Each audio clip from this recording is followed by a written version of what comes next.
up, Flexers? I am here today. We have a special guest. It is my first friend from fashion school here in New York, Miranda. Our today's topic is basically the Dave Chapelle and the whole trans community beef, if you will. And so Miranda here is a part of that community. And so I really want to have a conversation. She's really awesome. And I'm so happy to have her here. And so I guess we'll just jump right in. So Miranda, I guess let us know what is trans? Because some people do not know. So what is trans? Yes. So first of all, thank you for having me. Super excited to be talking with you. So basically, trans is a term, it's shorthand for transgender, basically, which means people feel that their gender identity doesn't match their biological sex, what they were born as. So, for example, a person is born biologically female. However, their identity is that they are in fact male. So their identity doesn't match what, the doctors basically. The biological, basically. Yeah, said that they were. Okay. So they have a sense of what it was called gender dysphoria. It just doesn't match. They don't feel like the shell that they are in matches who they are in their mind, pretty much. So, and everybody has a gender identity, whether you're trans or not. I was born female. I identify as female, so I would be cisgendered female, but, I have friends in the community that, were born male, female, and feel that they are either non-binary, they feel that they're actually male or female. It's a huge spectrum. So there's transgender male, transgender female. So transgender male is, or FTM, female to male, and transgender male is, transgender male, female to male, transgender female, male to female. Those are just like the shorthand. If you ever see like FTM, that's basically what that means. Female to male. Okay. Yeah. And people can realize they're trans really at any age. Like from a young childhood, they can understand that they are not what their body is, or it can take years. I mean, take Bruce, Caitlyn Jenner, for example. Born Bruce Jenner, lived her entire life as Bruce, and then came out as an adult as Caitlyn. And even though her transition was late in the game, that does not negate the fact that she has always been Caitlyn Jenner. Okay, so if you are, I guess that would be the question. So if you are female, male to female, take Caitlyn Jenner, for example. So is it possible, I guess, to be Bruce for all those years and then just one day be like, you know what, I'm feeling like Caitlyn? Or is it always something that is kind of like deep down inside and you kind of wrestle with? Is that the norm? Or so I can't speak for a person's experience, but just from what I've learned from friends of mine that are trans, it's not that one day they woke up and suddenly they realized that they were, this new person. But in fact, they have always been them. It's just when they feel like, when it finally feels like they are ready to truly become their true self. So Caitlyn, despite having been Bruce her entire life, kids and marriage and that doesn't mean that she hasn't always been Caitlyn. She just wasn't open with Caitlyn. She wasn't. So there's a whole slew of things that, people have to come to terms with personally, situationally. It may not be safe for them or acceptable for them to come out. So that could be why people transition very late in the game. So it's a huge kind of like personal preference, whatever feels right for them. And then they begin the steps for transitioning. And transitioning itself is like a huge spectrum of possibilities. I mean, there's the name change. There's the gender conforming or gender affirming surgeries that people may go through. but one journey isn't better or more legitimate than another. So a person can have the full transition, I'm talking top, bottom surgery, name change, document change, hormone therapy, and then that they are just as equally trans as somebody who doesn't have any surgeries, may not even be on testosterone or estrogen hormone therapy, but they still are trans. Every journey is valid. And so that's why it's such a wide spectrum of possibilities and a huge community.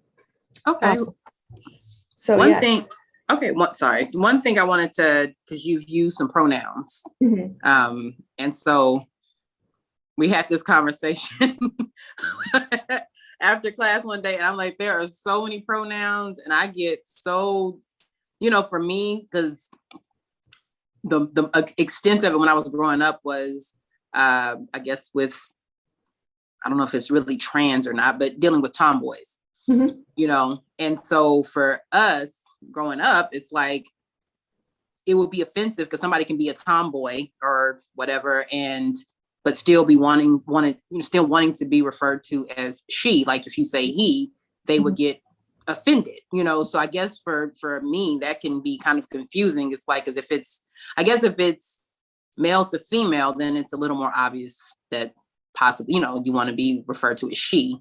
But if it's female to male, sometimes you still can kind of present kind of feminine, even though you want to be referred to as he. But then if somebody says she to you, it can be offensive. So I was like, how do we approach those situations? And tell us about pronouns, because a lot of us don't know what cis female and cis male, and so help us.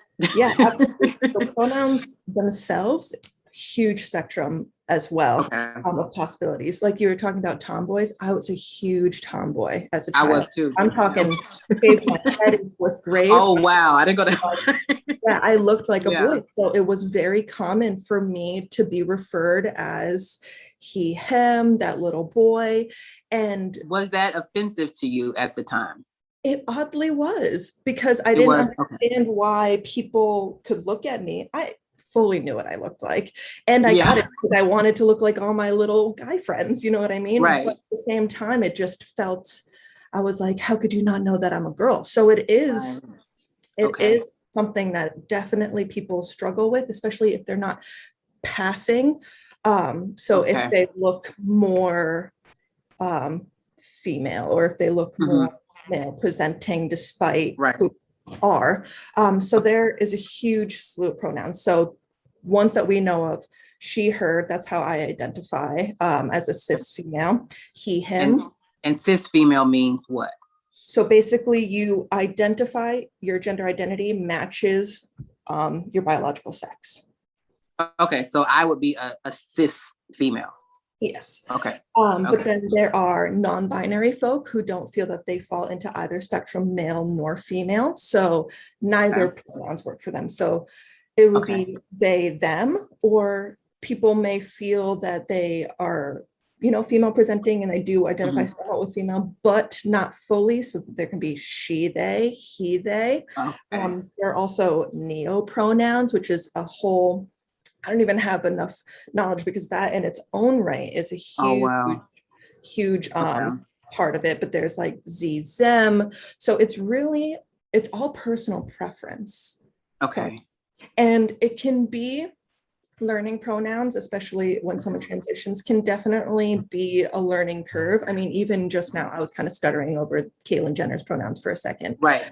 So it's really an active, constant learning process to make sure that we all understand that just because someone, it may be female presenting, they may not be cisgendered. So what I've been trying to teach myself is, if you don't know, they, them is always the safe ground. And, the argument is that they, them is plural, but in common English, we use they singularly regularly. Right. So it's just one of those things that takes practice. It takes effort. And I'm not saying it's easy. I mean, like I've had friends that have transitioned. I've met them when they were presenting as, you know, their biological sex and then have transitioned to their actual gender identity. And there was a period of learning curve, you know what I mean? Because even though it may feel like such a small thing to use the incorrect pronouns, for someone that has been dealing with a lifetime of struggle, not even, it could be family struggle, societal struggle, but even largely personal struggle, really coming to terms with who you are at the soul of your being. So to misgender and use the wrong pronouns, it kind of, it's like a little bit of a slap in the face to that whole journey that they've personally gone through. And it may not even be intentional. You know what I mean? Yeah. Because I have a family member who has a daughter that is gay, and she presents more masculine, but she still goes by she, her. But actually, I don't know. She says she doesn't really care. Sometimes she doesn't mind he at all either. So, but one of the things that we had spoke about is, and I asked her, as a parent of a child who is a part of the community, I'm like, well, if she decided that she wanted to transfer into a male, how would you feel about that? And so we talked about that, but I guess my question would be, when it comes to parents and children who are trans, I guess what are their feelings, I guess, from the people in the community that you know, because you do have those parents out there, and it's almost like they are grieving. That's what my cousin was saying. She's like, I feel like I was grieving the loss of my daughter if she decided to go. And you have parents out there like, well, you were born a girl, so I'm going to call you she, or I'm going to call you by the name that I gave you. So what is, I guess, if you can speak to, from the people that you know in the community, what is that? How was that for them when you have a parent like that? The friends, fortunately, the friends that I have that are in the trans community, their parents have been very supportive. I'm sure it was difficult for their parents, just because, you know, not difficult in that it's like a struggle for them, but just, you know, coming to terms with the reality and then going through that whole learning process. What does it mean for my child to be trans? And so I think an important question, if your child does come out as trans, to just ask how they would like to be referred as. Understand that they're not losing a child. They're still the same person, you know, after or same personality, same likes, dislikes. Nothing about their person has changed, just the way that they present themselves. And it's almost like you're truly getting your child because they come to terms with their truth of self, which I think is a beautiful thing. I mean, everybody wants, I feel like life is all about figuring out who you are. And, you know, taking on accordingly.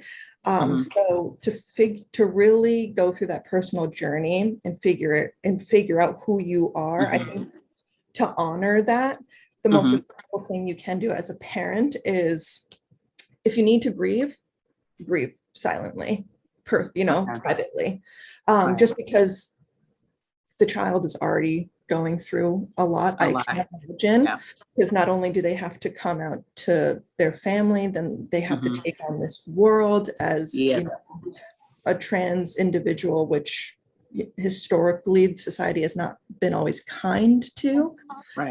So I would say just really have an open mind, understand you're not losing anybody, but rather you're honestly gaining your child's true self. And then just take, you know, read up on it, watch videos, have conversations if you can, if you know anybody in the community, and just really try to understand where they're coming from. And don't be afraid to ask questions, because you can't learn if you don't know. You know, ask, okay, name, would you like to go by a different name? What would how would you like to be referred? What would your pronouns be? Like a friend of mine, AJ, he's a trans man. His pronouns are he, him. So I'm sure he had that conversation with his family when he came out, and beautifully of course I don't know privately how his parents felt, but they have accepted him. His sister has accepted him. And even though I knew him pre-transition, I literally can't imagine him as anybody other than AJ. So it's all about just, asking and accepting, a whole lot of acceptance, and, going on the journey. Gotcha. Okay. All right. Well, the meat and potatoes of what we're here for. Dave Chapelle, as many may know, if you don't know, Dave Chapelle had a comedy special on Netflix called The Closer. And in that, he did a lot of addressing to the trans community, and a lot of that community in particular took offense to a lot of what he said. I personally did not see anything that was offensive, but again, I'm not of that community, so I wouldn't be offended, right? So I have you here because I want people to understand, because I don't understand what was offensive about it. So I have you here to go into a little more detail about what about anything that he said was offensive to the community. Yeah. So he definitely has a track record of being called transphobic. It's not the first time that he's talked about the trans community in his stand-ups. It's funny, I rewatched it last night, and I watched a bunch of interviews from both sides just to really get like a solid picture of what people were upset about. I watched some videos of trans people that also were not upset at all. So it really, because it is such a large spectrum, you're going to get a large array of feedback. As a non-trans person, I tried to view as a trans person, as best of my ability, what he said, how that could be taken as offensive. And there were some key points, not the whole thing, I wouldn't say was certain moments where he may not have intended for it to be taken like that. But I would say the two biggest points were, he was talking about J.K. Rowling, and she's made to be a TERF, TERF, which is trans exclusionary radical feminist. So basically he was saying that he's team TERF kind of, and how women look at trans women, how Black people look at blackface, which is offensive. And that right there is, I think, where people were like incorrect. Blackface, absolutely offensive.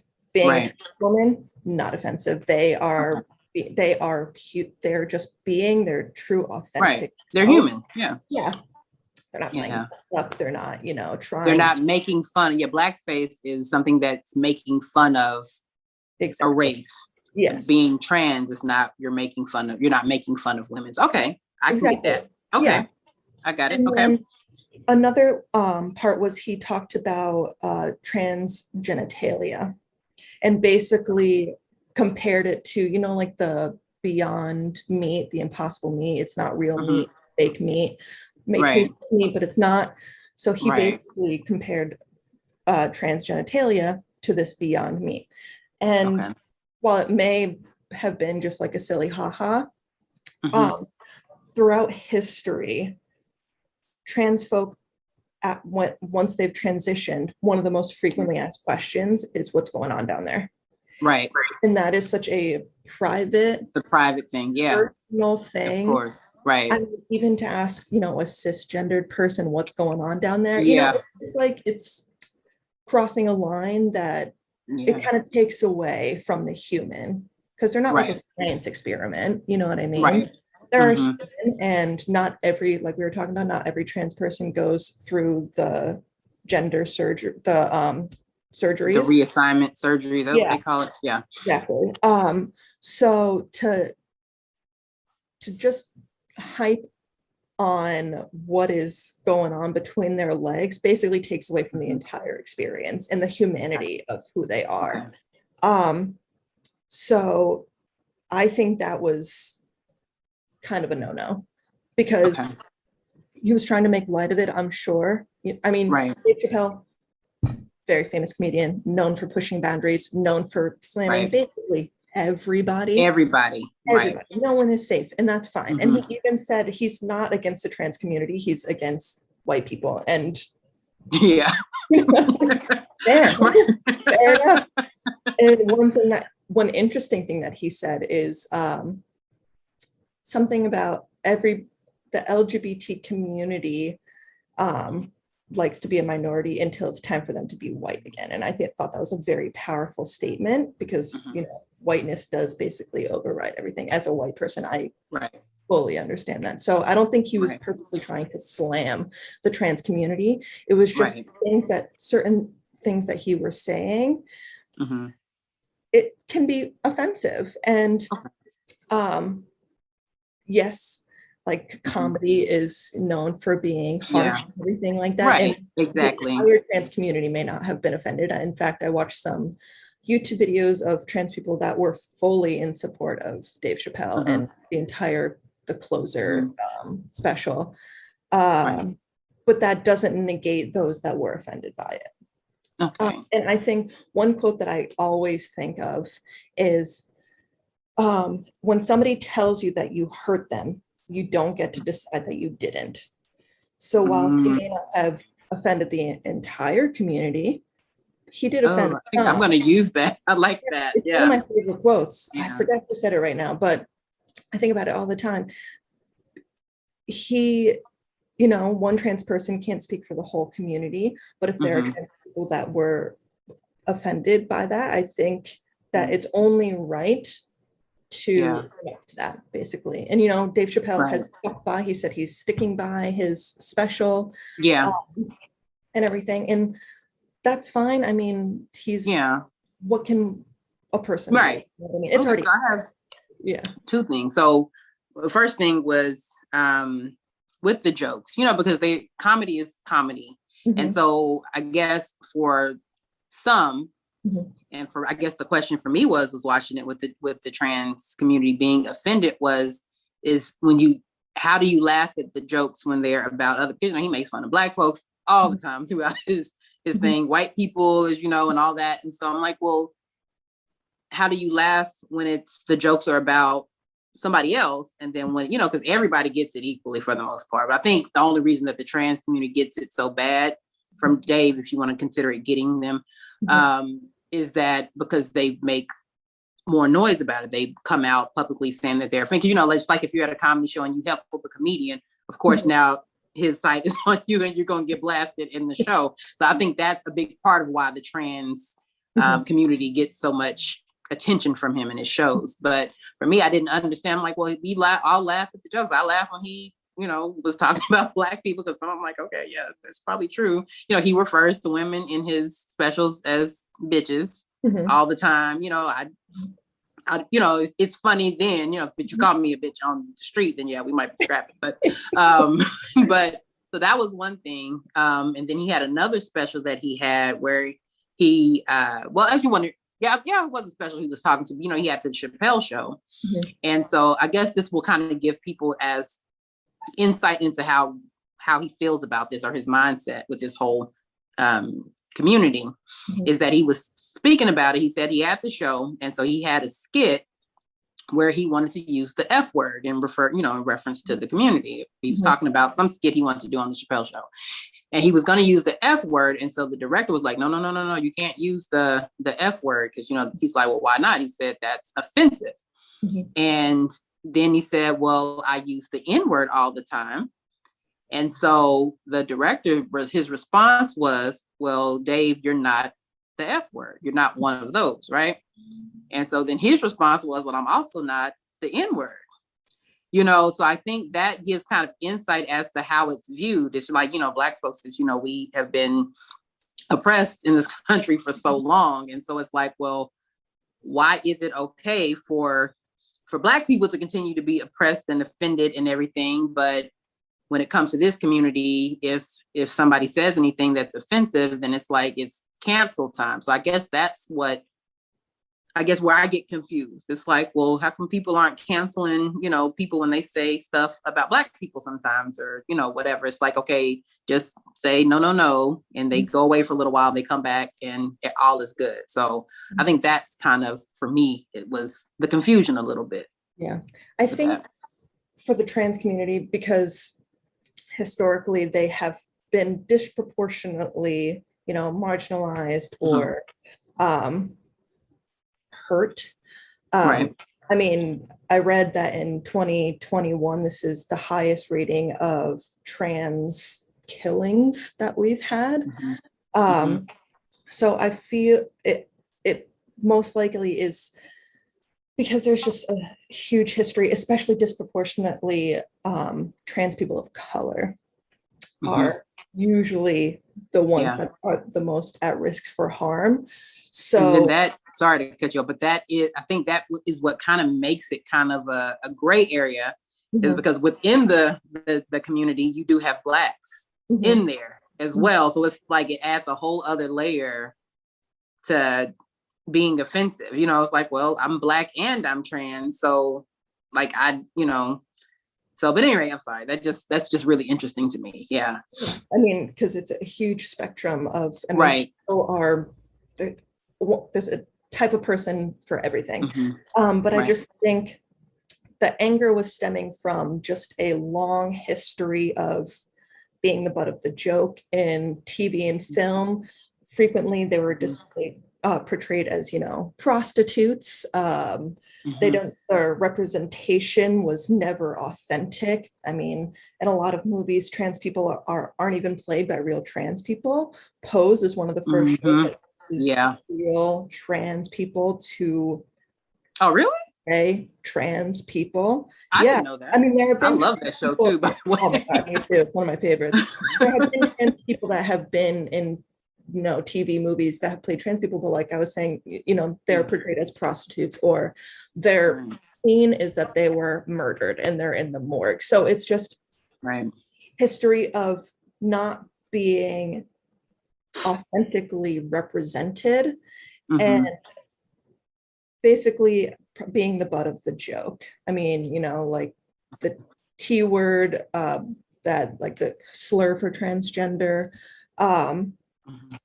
that was used frequently throughout, and now people have come to terms with, okay, it's trans, not trans, whatever.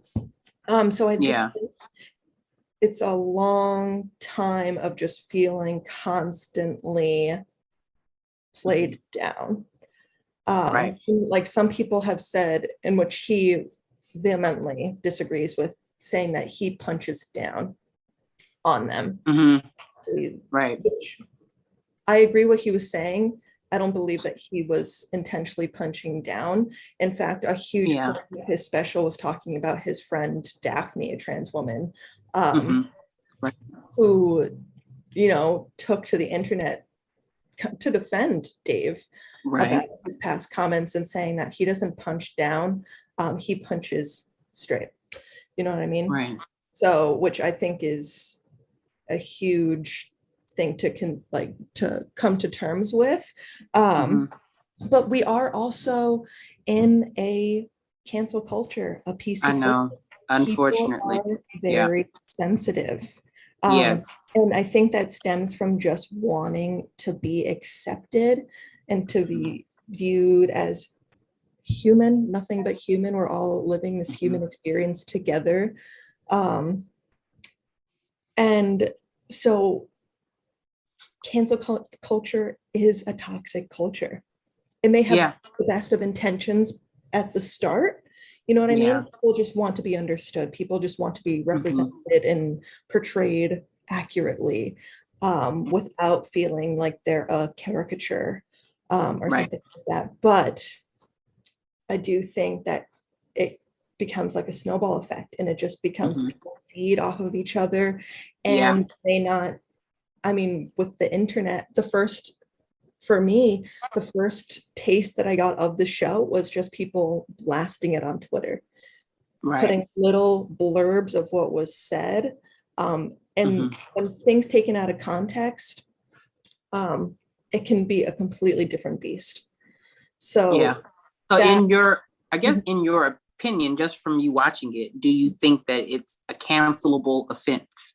I Do you don't think think it's something that's cancelable for one, or do you think it's just an issue of maybe him not being educated enough, or do you think that he was intentionally trying to offend? I don't think he was intentionally trying to offend. I mean, Mm-hmm. Chappelle is a comedian, Right. he Yeah. he does offend. Yeah. But that's kind of like his thing. That's his shtick, and it Right. works. He's very successful at that. But I don't think it's a fully cancelable Mm-hmm. um, thing. I do think he should take notes of those that were offended and have spoken out Right. against it and how they feel. Right. I think he needs to take that into consideration. Mm-hmm. I'm not saying that the whole thing needs to be taken down, but when he basically said, I stand by everything I said, that's fair. But I do think that he needs to accept that he did hurt some people. Right. It Yeah. doesn't hurt to say, I apologize to those I've offended. Yeah. But, I spoke my truth in that moment. Right. Now I think that's the thing with comedians. It's like then it becomes this blurred line of then I mean every comedian is going to be apologizing to somebody at that Yeah. point. And so I think with him that's kind of where he's taking the stand. It's like, well, I said what I said, but because if I do that, then I'll be apologizing to white people for the comments that I made about them. I'll be apologizing to women for calling them bitches, that kind of stuff. And so it's just like, at what point is it, does it stop becoming comedy is, I guess, becomes the question, Yeah. And people said, like in this day and age, it's hard to be a comedian because Yeah, they're so sensitive and everything they like are that. very sensitive. Yeah. Which I can agree with to an extent, but I do think it's also possible to be funny without being horribly offensive. Right. You know And what I mean? then you said about the argument can arise with what Black people also have been, marginalized and killed and that kind of stuff. So I guess in some people's minds, and possibly even in Dave's mind, it's like we also have been oppressed the same way that you've been oppressed. So like what makes your, and I guess some people feel, and even me at times, I question is like, well, is your oppression greater than the oppression of Blacks? And I guess that's sometimes how it kind of comes across to the Black community is like, well, our cause is greater than yours because your cause has the LGBTQ community's cause has gotten a lot more, I guess, traction. And it might just be something, honestly, I was talking to my husband that Black people can learn about because the way that community bands together is something that I wish my community would do.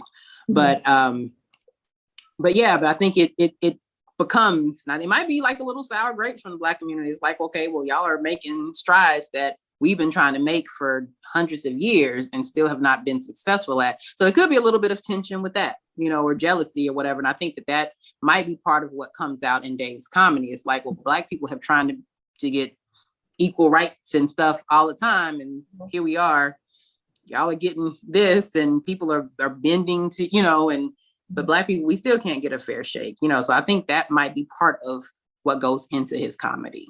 Absolutely. And I'm speaking as a white woman, so, I don't right. have experience. Right. All I have is, like the things I've learned and the conversations I've had and, and listening to people's stories and stuff. But one thing that I feel like I can say is that it's not a competition.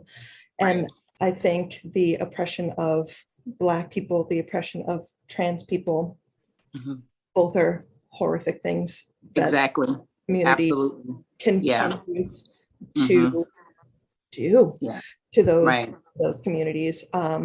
So I don't think it's one v the other, but rather a systematic thing needs to be addressed. And absolutely right, it's been hundreds of years of oppression, and with it, and it feels like rolling a huge heavy stone uphill.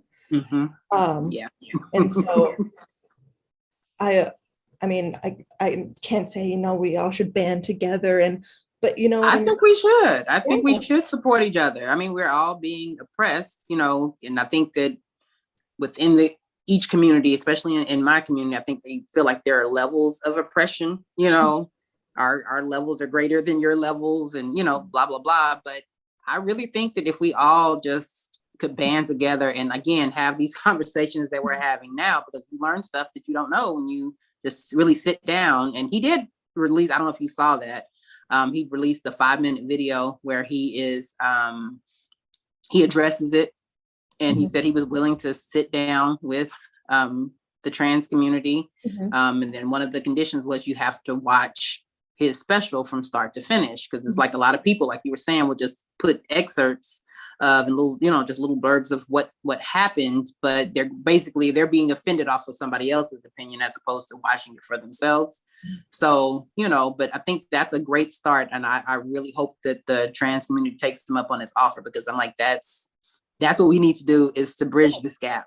That's how you have conversations. You have crucial conversations. They're not right. easy. You can't always know that you're going to say the right things. But I think having grace on both sides, being okay with slipping up, but being corrected and accepting that and learning from Absolutely.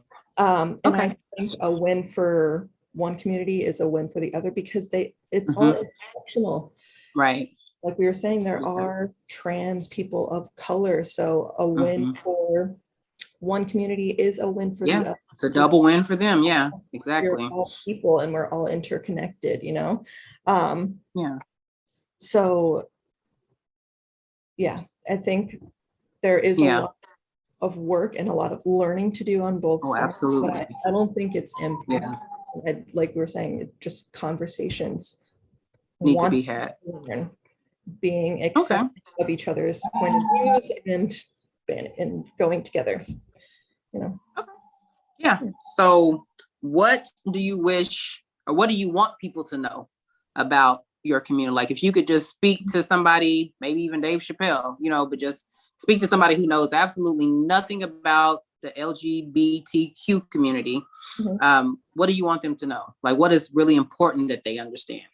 So I think understanding that I've said a bajillion times, it's a huge spectrum. So one person's experience isn't everybody's experience. Right. I think the bare minimum, understanding what does gender identity mean, understanding that versus, sexual orientation, because they're not the same thing. You can be a trans woman who's also a lesbian. We were having that conversation in the coffee.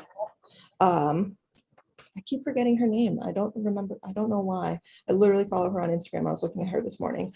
But it's very fluid and all encompassing, and there's different levels of struggle and oppression. So, I really can only speak on my own experience as a white cis gay woman. But I will say that I think one of the most important concepts is that a person's way of life is not for me nor you to fully understand.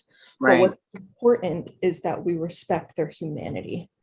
Right. Understand they are a person having a human experience, just as I am. It may be different, but that doesn't make it any less valid. And respect goes a long way. Yes. Yeah. I definitely agree on that. Yeah. Yeah. Well, thank you. This has been very, very insightful. I mean, there's so many people, especially within the Black community, that don't understand this, and then you're raised a certain way a lot of times in our community that, it's not something we were exposed to a lot growing up, especially my generation, and so, this is the start of many conversations, because I'm sure we'll have something else happens that we'll be able to have another conversation. So thank you so much for being on here and educating us on, of course, things that we don't understand. Yeah. I have a lot to learn myself, but that's just what this journey is about, Yeah. Well, thank you so much. Yeah, I guess I will see you in class tomorrow. We both got to get off of here and do some homework. I know. I know. But thank you so much, Miranda, and we will see you flexers next week. Peace out.